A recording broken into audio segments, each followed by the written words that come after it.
ಜೈ ಹಿಂದ್ ಎಲ್ಲ ನನ್ನ ಭಾವಿ ಅಗ್ನಿವೀರರಿಗೆ.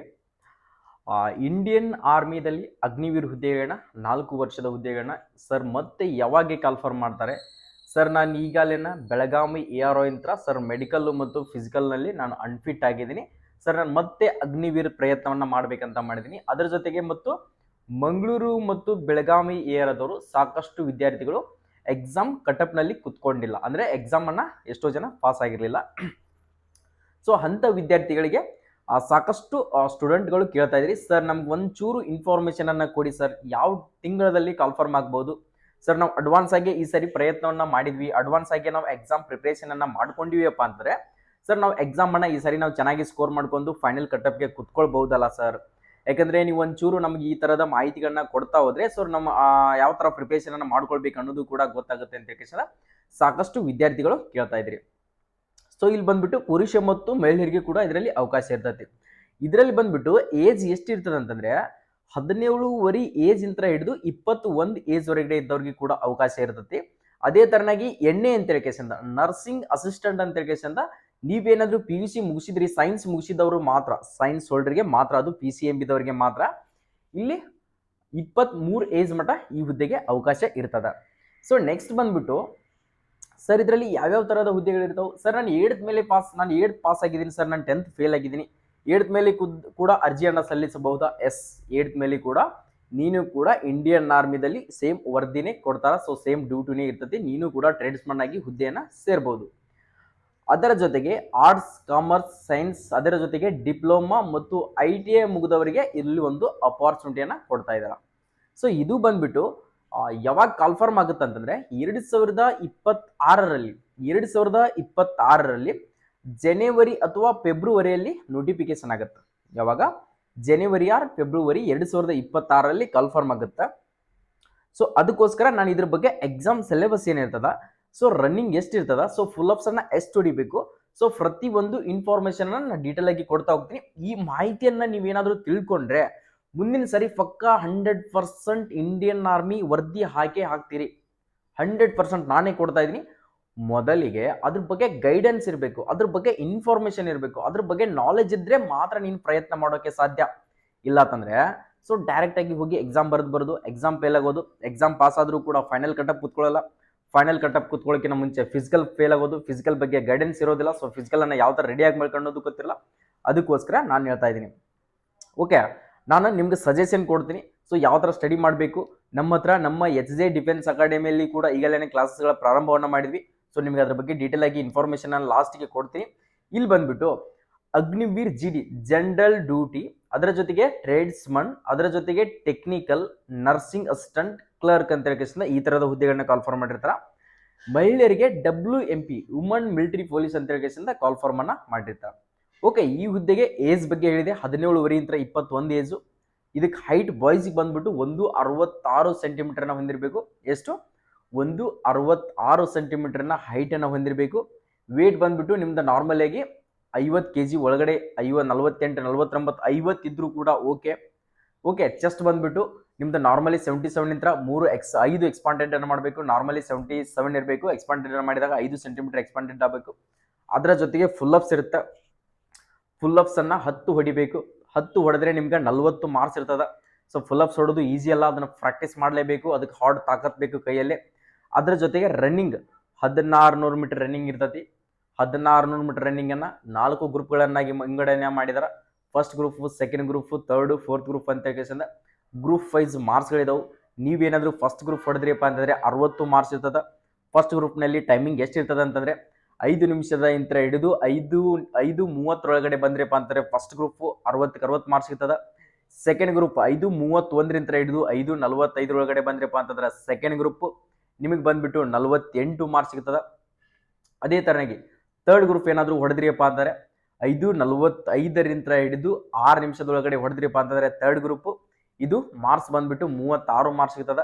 ನೆಕ್ಸ್ಟ್ ಬಂದ್ಬಿಟ್ಟು ಫೋರ್ತ್ ಗ್ರೂಪ್ ನೋಡ್ಕೊಡ್ರಿ. ಫೋರ್ತ್ ಗ್ರೂಪ್ನಲ್ಲಿ ಎಷ್ಟು ಸಿಗ್ತದಪ್ಪ ಅಂತಂದ್ರೆ ನಿಮ್ಗೆ ಕೇವಲ 24 ಮಾರ್ಕ್ಸ್ ಸಿಗ್ತದ. ಎಷ್ಟು ಅಂತಂದ್ರೆ 24 ಮಾರ್ಕ್ಸನ್ನು ನೀವು ಎಷ್ಟರಲ್ಲಿ ಹೊಡಿಬೇಕಪ್ಪ ಅಂದರೆ ಅರ್ಥ ಮಾಡ್ಕೊಡ್ರಿ.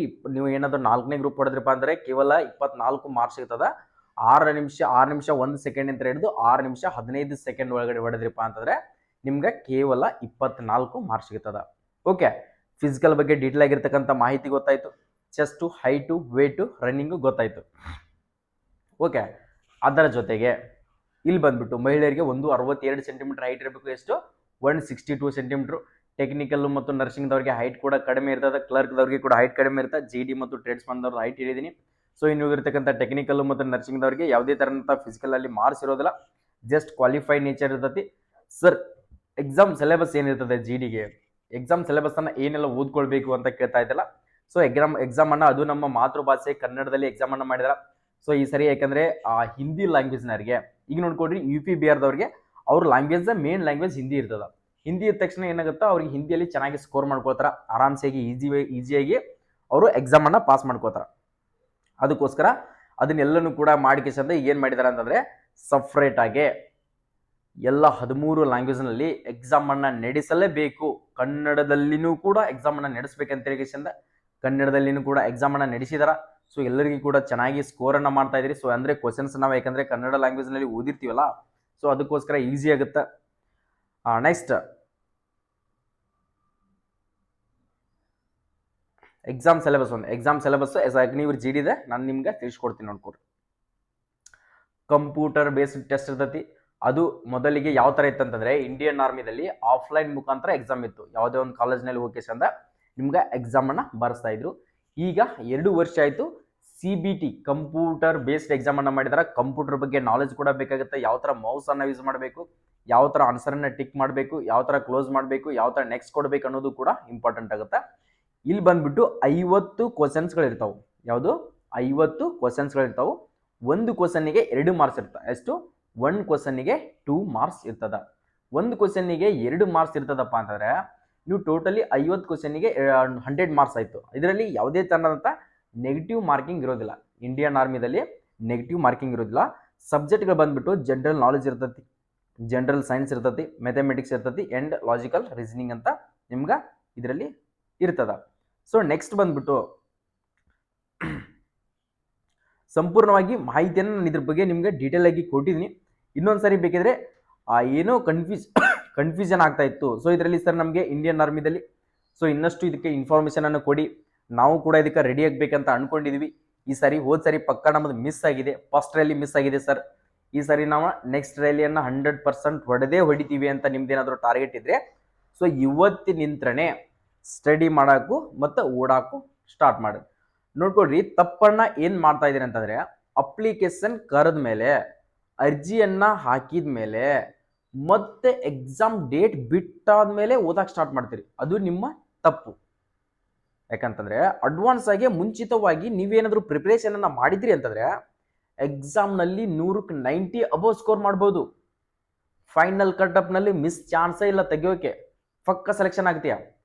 ನೀನು ಫಸ್ಟ್ ಎಕ್ಸಾಮ್ ಕ್ವಾಲಿಫೈ ಆಗಿ ಫೈನಲ್ ಮೆರಿಟ್ ಕುಂದಿರಲಿಲ್ಲಪ್ಪ ಅಂದರೆ ನಿನಗೆ ಬೇಸರ. ವಿಚಾರ ಮಾಡು, ಮನೆಯಲ್ಲೆಲ್ಲ ಗೊತ್ತಿರ್ತದ. ಸೊ ನನ್ನ ಮಗ ಈ ಸರಿ ಆರ್ಮಿ ಆಗಿದ್ದಾನೆ, ಸೆಲೆಕ್ಷನ್ ಆಗಿದ್ದಾನೆ, ಫಿಸಿಕಲ್ಲು ಆಗೈತಿ, ರಾಯಚೂರದಲ್ಲಿ ರ್ಯಾಲಿ ಕೂಡ ಹೊಡೆದಿದ್ದಾನೆ. ಇನ್ನೇನು ಆರ್ಡರ್ ಕಾಫಿ ಬರೋದಿರುತ್ತೆ ಅಂತ ಹೇಳಿ ತಂದೆ ತಾಯಿಗೆ ಮಾತ್ರ ಗೊತ್ತಿರುತ್ತೆ. ಅದು ನಿನಗೆ ಅವ್ರಿಗೆ ಯಾವ ಥರ ಗೊತ್ತಿರುತ್ತೆ, ನಿನಗೆ ಅನಿಸ್ತಿರ್ತೈತಿ ನಾನು ಫೈನಲ್ ಕಟಪ್ ಕುಂದಿರುತ್ತೋ ಇಲ್ಲೋ. ಓಕೆ, ವಿಚಾರ ಮಾಡು. ಫೈನಲ್ ಕಟಪ್ ಕುತ್ಕೊಳ್ಬೇಕಂದ್ರೆ ಚೆನ್ನಾಗಿ ಸ್ಕೋರ್ ಕೂಡ ಮಾಡಲೇಬೇಕು. ಓಕೆ, ಇಷ್ಟು ಡೀಟೇಲ್ ಆಗಿ ಮಾಹಿತಿಯನ್ನು ಕೊಟ್ಟಿದ್ದೀನಿ ಸರ್. ನಿಮ್ಮ ಅಕಾಡೆಮಿದಲ್ಲಿ ಏನಾದರೂ ಈಗಲೇನ ಅಗ್ನಿವೀರ್ ಬ್ಯಾಚಸ್ ಅನ್ನ ಸ್ಟಾರ್ಟ್ ಮಾಡಿದಿರಾ ಅಂತ ಕೇಳ್ತಾ ಇದ್ರಿ. ನಮ್ಮ ಹತ್ರ ನಮ್ಮ HJ ಡಿಫೆನ್ಸ್ ಅಕಾಡೆಮಿ ಬಾಗಲಕೋಟೆಯಲ್ಲಿ ನಮ್ಮಲ್ಲಿ 100ಕ್ಕೂ 90% ಅನ್ನ ನಾವು ರಿಸಲ್ಟ್ ಅನ್ನ ಕೊಟ್ಟಿದ್ದೀವಿ. ಈಗಲೇನ ಸಾಕಷ್ಟು ವಿದ್ಯಾರ್ಥಿಗಳು ನಮ್ಮ ಹತ್ರ ಎಕ್ಸಾಮ್ ಕೂಡ ಪಾಸ್ ಆಗಿ ಅದರ ಜೊತೆಗೆ ಬೆಳಗಾವಿಯರು ಫಿಸಿಕಲ್ ಕೂಡ ಕ್ವಾಲಿಫೈ ಆಗಿದ್ದಾರೆ. ಸೊ ಈಗಿರ್ತಕ್ಕಂಥ ಸ್ಟೂಡೆಂಟ್ಗಳು ನಮ್ಮ ಹತ್ರ ಬಂದ್ಬಿಟ್ಟು ಫಿಸಿಕಲ್ಗೆ ಮತ್ತೆ ಇದ್ದಾರೆ, ಮತ್ತೆ ಅಗ್ನಿವೀರಿಗೆ ಕೂಡ ಅಡ್ಮಿಷನ್ ಕೂಡ ಸ್ಟಾರ್ಟ್ ಆಗಿದಾವೆ.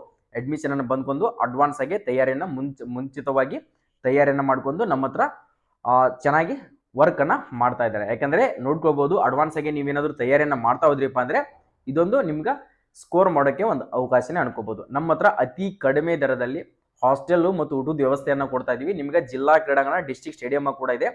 ನುರಿತ ಶಿಕ್ಷಕರಿಂದ ನಿಮ್ಗೆ ಬೋಧನೆಯನ್ನ ಕೊಡ್ತಾ ಇದೀವಿ. ಪ್ರತಿ ಶನಿವಾರ ಎಕ್ಸಾಮ್ ಕೂಡ ಕಂಡಕ್ಟ್ ಮಾಡ್ತಾ ಇದೀವಿ. ಪ್ರತಿ ಶನಿವಾರ ನಿಮ್ಗೆ ಎಕ್ಸಾಮ್ ಅನ್ನ ಯಾವ ತರ ಇರ್ತದಲ್ಲ ಅದೇ ತರನಾಗಿ ಎಕ್ಸಾಮ್ ಅನ್ನ ಕಂಡಕ್ಟ್ ಅನ್ನ ಮಾಡ್ತಾ ಇದೀವಿ.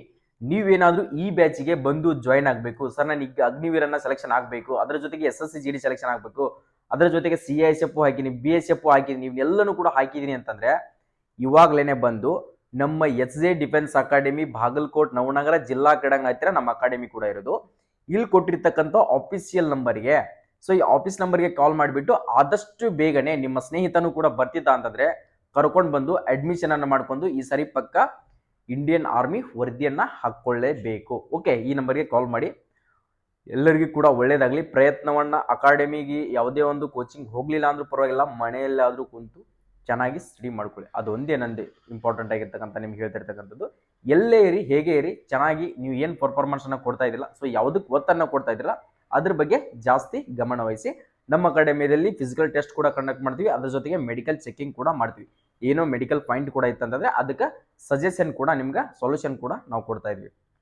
ಓಕೆ, ನಾವು ಕೊಟ್ಟಿರ್ತಕ್ಕಂಥ ಮಾಹಿತಿ ಇಷ್ಟ ಆಗಿದ್ರೆ, ಸೊ ಈ ತರದ ಇನ್ಫಾರ್ಮೇಶನ್ ನಿಮ್ಗೆ ಏನಾದರೂ ಬೇಕಾಗಿತ್ತು, ಡೈಲಿ ಅಪ್ಡೇಟ್ಗಳು ಬೇಕಾಗಿತ್ತಪ್ಪ ಅಂದ್ರೆ ನಮ್ಮ ಯೂಟ್ಯೂಬ್ ಚಾನಲ್ಗೆ ಒಂದು ಲೈಕ್ ಮಾಡಿ. ಈ ವಿಡಿಯೋನ ಪ್ರತಿಯೊಬ್ಬರಿಗೆ, ನಿಮ್ಮ ಸ್ನೇಹಿತರಿಗೆ WhatsApp group, Telegram ID, Instagram ID ಪ್ರತಿಯೊಂದರಲ್ಲಿ ಕೂಡ ಈ ವಿಡಿಯೋನ ಶೇರನ್ನ ಮಾಡ್ಕೊಳ್ಳಿ. ಕೆಳಗಡೆ ಕಾಣ್ತಿರ್ತಕ್ಕಂಥ ಸಬ್ಸ್ಕ್ರೈಬ್ ಬಟನ್ ಏನಿದೆಯಲ್ಲ, ಈ ಸಬ್ಸ್ಕ್ರೈಬ್ ಬಟನ್ ನೀನೇನಾದ್ರೂ ಒತ್ಕೊಂಡ್ರೆ, ಸೊ ಸಬ್ಸ್ಕ್ರೈಬ್ ಮಾಡ್ಕೊಂಡ್ರೆ ಸ್ಟೇಟ್ ಗೌರ್ಮೆಂಟ್ ಆಗಿರಲಿ, ಸೆಂಟ್ರಲ್ ಗೌರ್ಮೆಂಟ್ ಆಗಿರಲಿ, ಯಾವುದೇ ಒಂದು ಪ್ರೈವೇಟ್ ಜಾಬೇ ಆಗಿರಲಿ, ಇಂಡಿಯನ್ ನೇವಿ ಆಗಿರಲಿ, ಏರ್ ಫೋರ್ಸ್ ಆಗಿರಲಿ, ಯಾವುದೇ ನಿನ್ನ ಏಜ್ಗೆ ಬರ್ತಾ ಇತ್ತು, ಸೊ ಅಪ್ಲಿಕೇಶನ್ ಹಾಕ್ತಾ ಇತ್ತಪ್ಪ ಅಂದ್ರೆ ನೀನು ಮಿಸ್ ಮಾಡದೇನೆ ಈ ವಿಡಿಯೋಗಳನ್ನ ನೋಡಿದೀಪ ಅಂದ್ರೆ 100% ನೀನು ಅಪ್ಲಿಕೇಶನ್ ಹಾಕೊಂಡು ಎಕ್ಸಾಮ್ ಅನ್ನ ಬರಿಬಹುದು. ಓಕೆ, ಜೈ ಹಿಂದ್, ಜೈ ಕರ್ನಾಟಕ.